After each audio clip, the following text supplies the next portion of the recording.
जय Balaji package tours लाए हैं 4 धाम यात्रा, बद्रीनाथ, केदारनाथ, गंगोत्री और यमुनोत्री, साथ ही साथ हरिद्वार भी।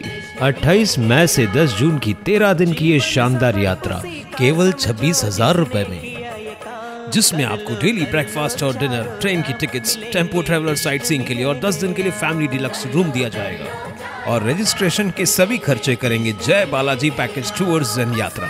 जय बालाजी पैकेज टूर्स एंड यात्रा। टाउन दर्शन न्यूज, समाचार ही नहीं विचार भी।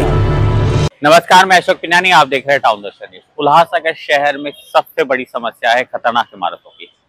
शहर की सैकड़ों इमारतें खतरनाक हो चुकी हैं और कई इमारतों को खाली करवाया गया है, जिसके चलते हजारों परिवार बेघर हो चुके हैं और कई परिवार बेघर होने के कगार पर हैं।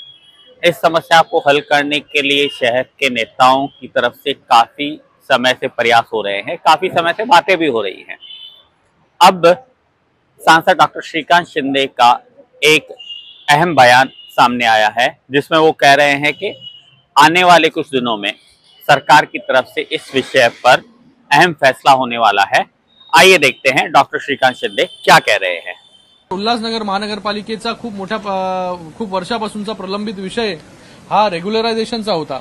त्या ठिकाणी जे आहे हे रेग्युलराइज इमारती होत नव्हत्या, कारण की ह्या इमारती ज्या आहेत हे जसं आपण जर भौगोलिक क्षेत्र जर उल्हासनगरचं पाहिलं की 13 स्क्वेअर किलोमीटरमध्ये हे क्षेत्र जे आहे हा उल्हासनगरचा भाग जो आहे तो त्या ठिकाणी येतो आणि त्याच्यामध्ये मोठ्या प्रमाणामध्ये लोकांनी गरजेपोटी घरं जी आहेत ती त्या ठिकाणी बांधली होती आणि मोठ्या प्रमाणामध्ये लोकांनी जे आहे ते त्या ठिकाणी इमारती बांधल्या आणि त्याचा आपण जर पाहत असाल की वारंवार जे ह्या बिल्डिंगा जीर्ण झाल्यात, जुन्या झाल्यात, त्याच्यामुळे त्या बिल्डिंगा देखील त्या ठिकाणी कोसळत होत्या।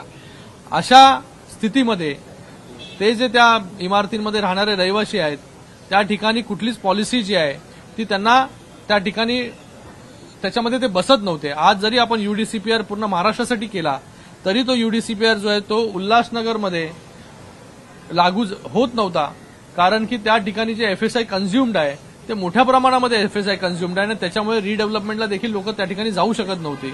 अशा याच्यामध्ये नवीन यूडीसीपीआर जो आहे, नवीन पूर्णपणे कायदा फक्त उल्हासनगरसाठी करण्यासाठी माननीय मुख्यमंत्री मोदयांनी सांगितलं होतं जेव्हा ते यूडी मिनिस्टर होते, आणि आज तसा निर्णय जो आहे हा देखील त्या ठिकाणी ड्राफ्ट करून रेडी आहे।